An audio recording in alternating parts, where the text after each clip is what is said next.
Wow, it's a full house. That's great. On behalf of the President, I want to welcome everybody here today.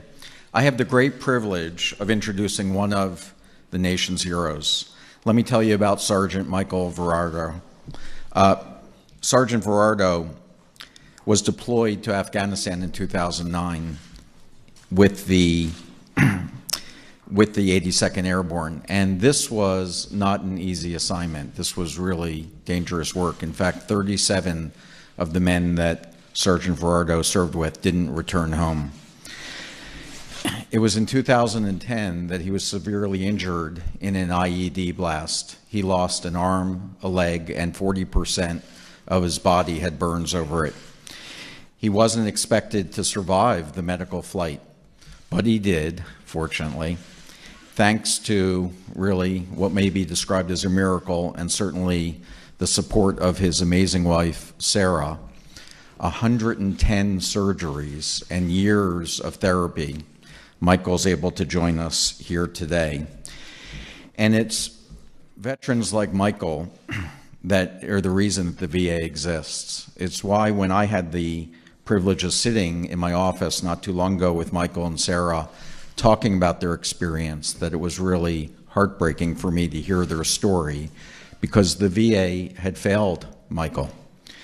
He had to jump through one bureaucratic hoop after another just to try to get the services that he deserved and he had earned. In one situation, he had to wait 57 days just to get his prosthetic leg fixed.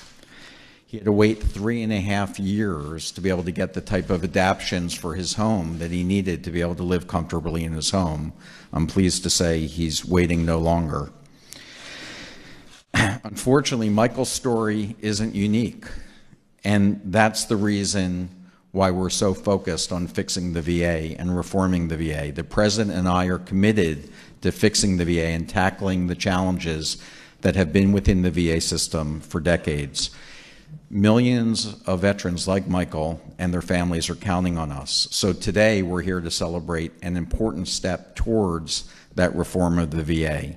I'm thrilled that Michael and his wife Sarah are here with us today. They have 2 daughters in their home in North Carolina, and I think, as you'll see, expecting another very soon. Michael and Sarah, thank you for your service and sacrifice. You inspire all of us to do better. Ladies and gentlemen, please welcome Sergeant Michael Verardo and Sarah.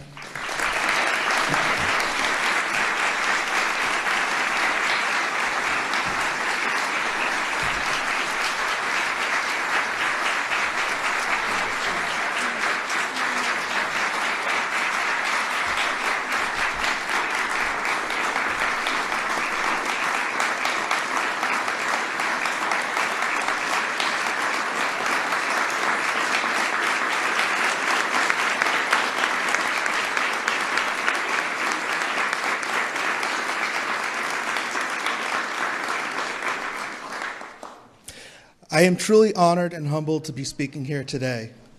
For as long as I can remember, I wanted to serve my country. And in the summer of 2009, I had the privilege of deploying as an infantryman with the 82nd Airborne to conduct combat operations in southern Afghanistan. I prepared myself for the worst, death and dismemberment.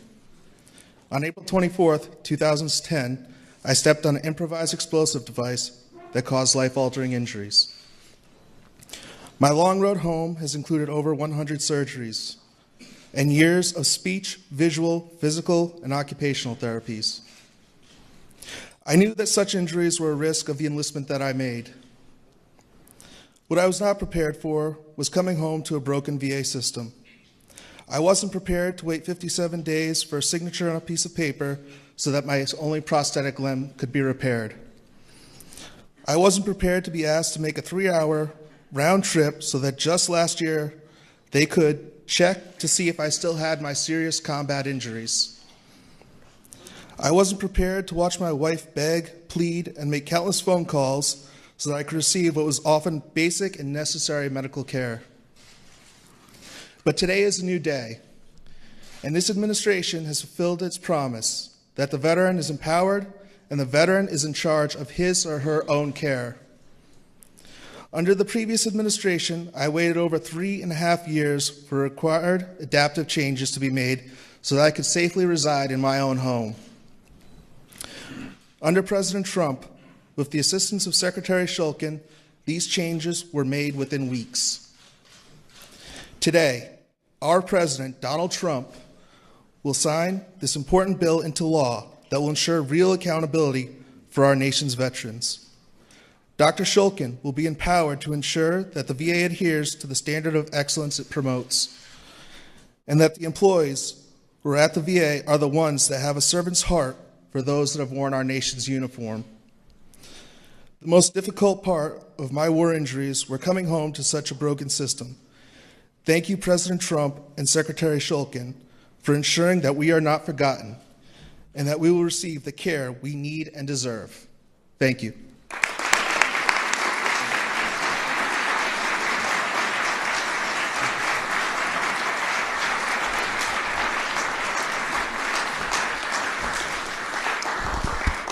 Thank you, Michael and Sarah.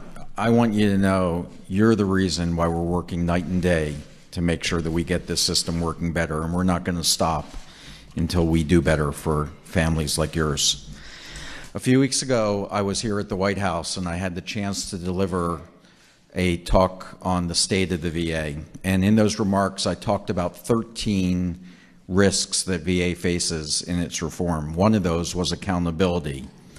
Veterans deserve an organization that they can trust, that provides the highest quality services. Employees who act contrary to our core values erode that trust. And there's nothing more demoralizing to our workforce and to veterans when VA is forced to take employees back who have deviated from those values. I've talked about examples of employees who had 3 driving under the influence arrests, employees that taking care of veterans while watching pornography, and a system that allows this is clearly broken. We won't be able to accomplish any of the reforms that we need to in the VA if we don't get the right people in place. The Veterans Affairs Accountability and Whistleblower Protection Act is going to make it easier and quicker for us to hold our employees accountable while protecting our employees' rights to due process. The bill also gives us the additional flexibilities when it comes to hiring. It dramatically reduces the time that it takes to be able to put strong leaders in place in these important positions. I want to thank the members of Congress that are here today. This was a bipartisan effort. This was your leadership that allowed this to happen, and of course the President will be able to sign this because of the work that you've done. I also want to thank our veteran service organizations who are in the audience today, because your constant support to do the right thing for our veterans is so important for us. Over these past few months, we've accomplished a lot at VA. We've dramatically expanded access. We've published all of our wait times so that our veterans can see what those times are. We've reduced our times to process disability claims. We've launched the President's White House hotline. We've made decisions that are important in modernizing the VA. One of those was to replace our electronic medical record, to share one with the Department of Defense. And we've started to modernize our facilities with new public-private partnerships and getting rid of vacant and underutilized properties. We've also reduced regulations. We've made it easier for states to be able to build state nursing homes without the federal guidelines, but to rely on their own. And most importantly, we've taken important steps to be able to reduce veteran suicides. We fixed the Veterans Crisis Line. We've expanded mental health providers. And we've also expanded coverage to other than honorable veterans who have been discharged. I want to thank President Trump for his leadership and determination to fix the VA. The President knows that we have to do better for our veterans. And so it's actually a great honor today that the President will sign the Veterans Affairs Accountability and Whistleblower Protection Act. I have the pleasure today of introducing the biggest champion veterans could hope for. Under his leadership and unwavering support, to solve many of these challenges that have been spanning multiple administrations over decades. Veterans deserve pride in. VA is a national resource that must be protected in order to serve veterans and the families for generations to come. President Trump understands this and knows that in order to fix the VA, we need to modernize our systems, improve access, and deliver the highest quality of care and services. Mr. President, today is no doubt a great day for veterans, their families, and the vast majority of VA employees who want nothing more than to give back to those who have sacrificed so much. Mr. President, thank you for your leadership and unwavering support for veterans. So it is with great pride that I introduce the 45th President of the United States, Donald Trump.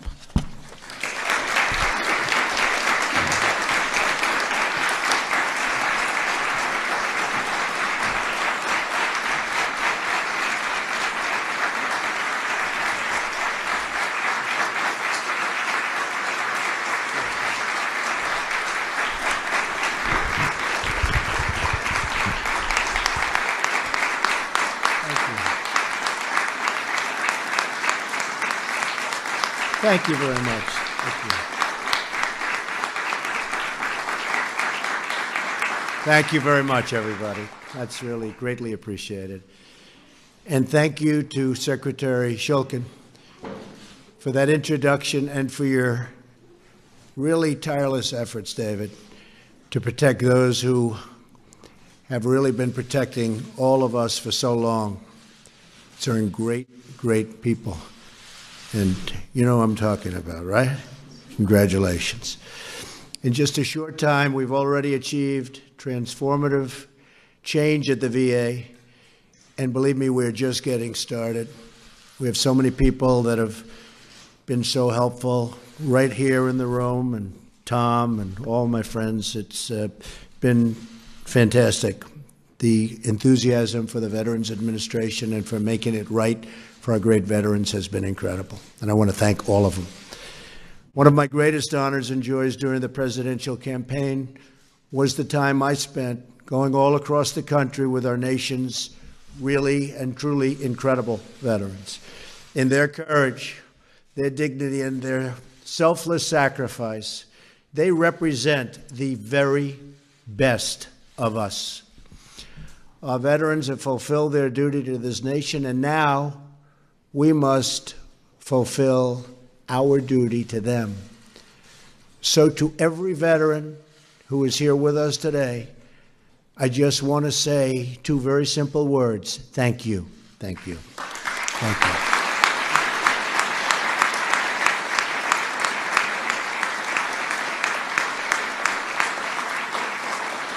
you. You are the warriors and heroes who have won our freedom, and we will never forget what you have done for all of us, ever.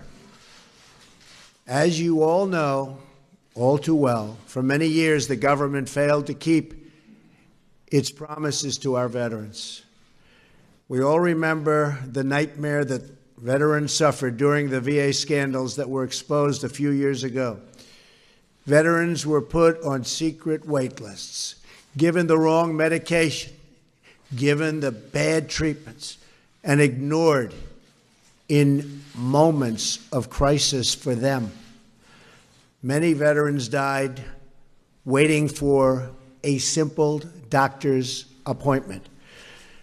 What happened was a national disgrace, and yet some of the employees involved in these scandals remained on the payrolls. Outdated laws kept the government from holding those who failed our veterans accountable. Today, we are finally changing those laws. It wasn't easy, but we did have some fantastic help to make sure that the scandal of what we suffered so recently never, ever happens again, and that our veterans can get the care they so richly deserve. So you just heard from Sergeant Michael Ferrardo. Great. I didn't get to shake your hand, Michael.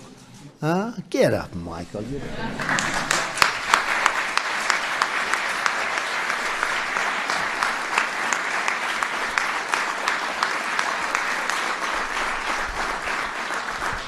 He gets up better than I do.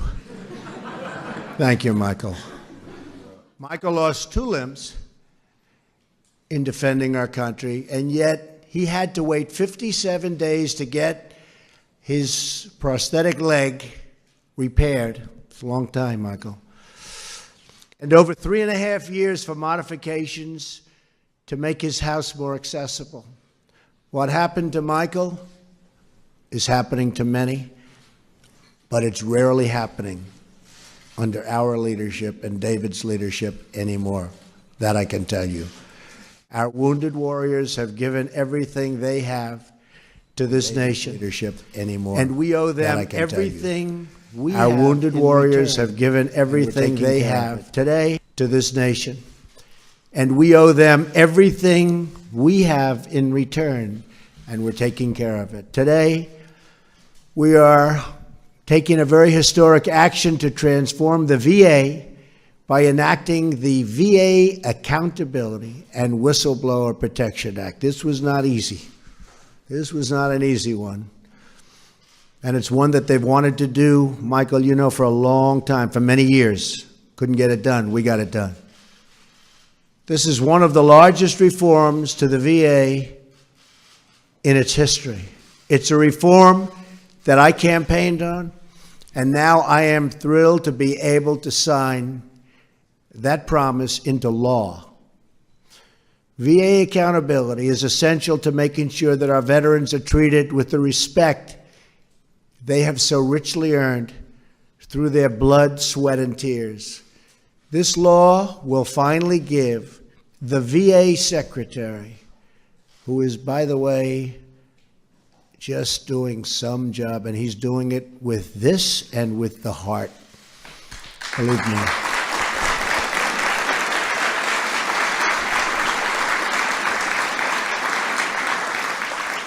It gives the Secretary the authority to remove federal employees who fail and endanger our veterans, and to do so quickly and effectively. It's been a long time since you've heard those words. Those entrusted with the sacred duty of serving our veterans will be held accountable for the care they provide. It's a big statement. At the same time, this bill protects whistleblowers who do the right thing. We want to reward, cherish, and promote the many dedicated employees at the VA. This legislation also gives the VA Secretary the authority to appoint new medical directors at VA hospitals, something which was almost impossible to do in the past. And these are going to be talented people.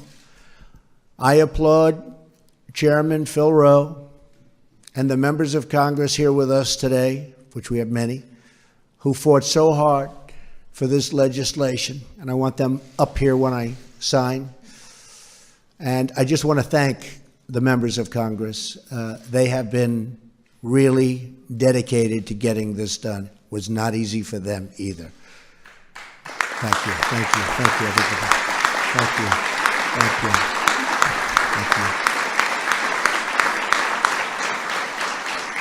Our very sincere gratitude as well to the veteran service organizations who have joined us for this tremendous occasion and for everything they do for the veterans and for so long.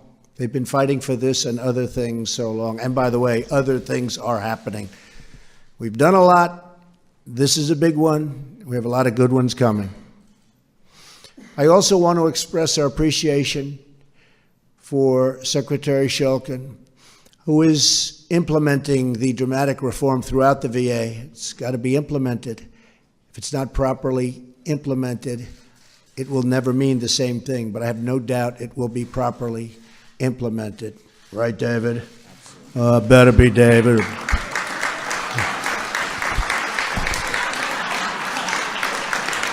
We'll never have to use those words. We'll never have to use those words on our David. We will never use those words on you, that's for sure.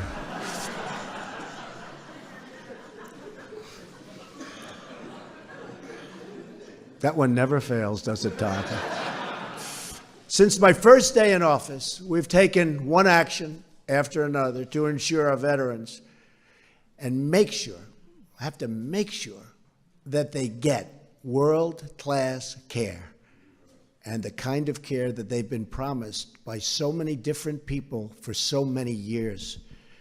We've created a new Office of Accountability at the VA, which will empower, and really has been empowered by this legislation. We've launched a new website that publishes wait times at every VA hospital.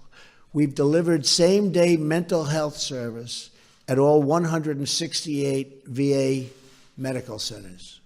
That's a big operation when you think of it. We've announced that the VA will finally solve a problem that has plagued our government for decades, seamlessly transferring veterans' medical records from the Department of Defense to the Department of Veteran Affairs. Now,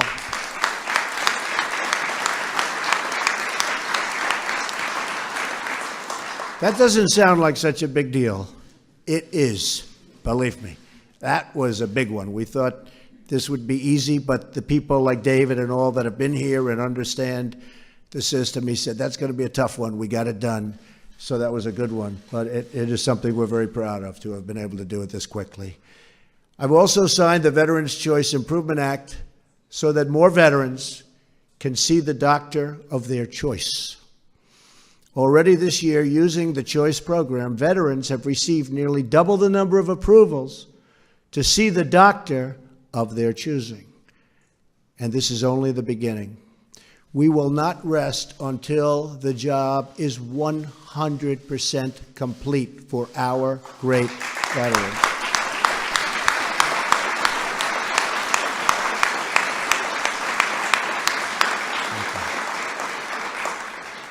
We can all be inspired by the story of a retired Air Force veteran named Earl Morse, who served as a physician's assistant at the VA centers in Ohio and Indiana. 13 years ago, Earl began asking his patients if they planned to visit new World War II memorial, which is beautiful, right here in Washington, D.C. Nearly all said they planned to visit, but when he saw these patients at their next appointment, almost none of them had made the trip. One day, he had an idea. Earl is a private pilot. He asked one of his patients, who was a World War II veteran, if he could fly with him to the memorial. He was so honored to do it. The 80-year-old veteran wept, openly cried. He never imagined he would see that beautiful monument to his service. That is how First Honor Flight was born. Honor Flight. Very beautiful thing. Since then, over 100,000 veterans have been greeted with cheers of gratitude as they arrive in our nation's capital. We want all of American veterans, all of them, every one of them, to experience and to at least have the opportunity to experience that same gratitude every time they walk into the VA. That's what today is all about. Keeping our promises to those who have kept us free, kept us happy, saved our lives, and saved our families. So I just want to thank you, our incredible veterans. We stand with you, we salute you, and with this new legislation, we strive to better support and serve you every single day. Thank you, God bless you, God bless our veterans, and God bless America. Thank you very much. Thank you.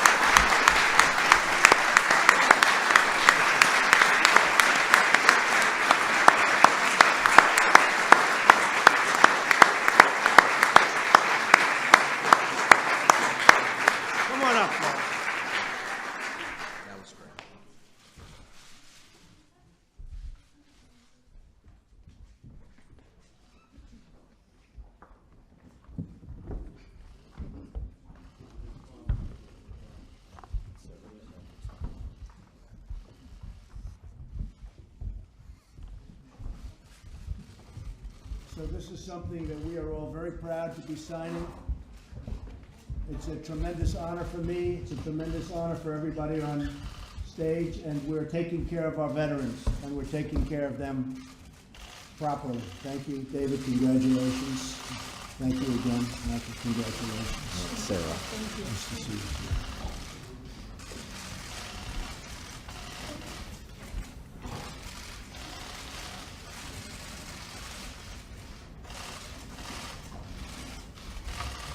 Okay.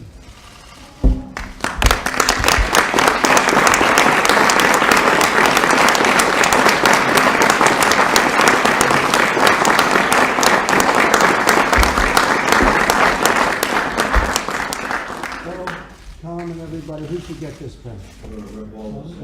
I have a feeling it's Michael. What do you think? Absolutely. Absolutely. We're going to get some others too.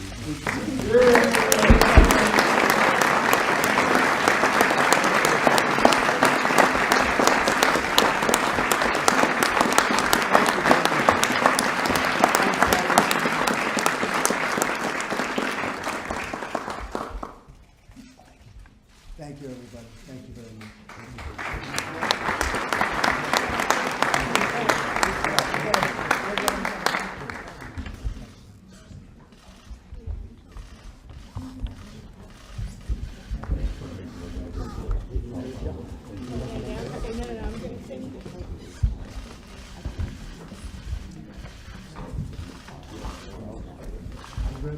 Mr. President, thank you.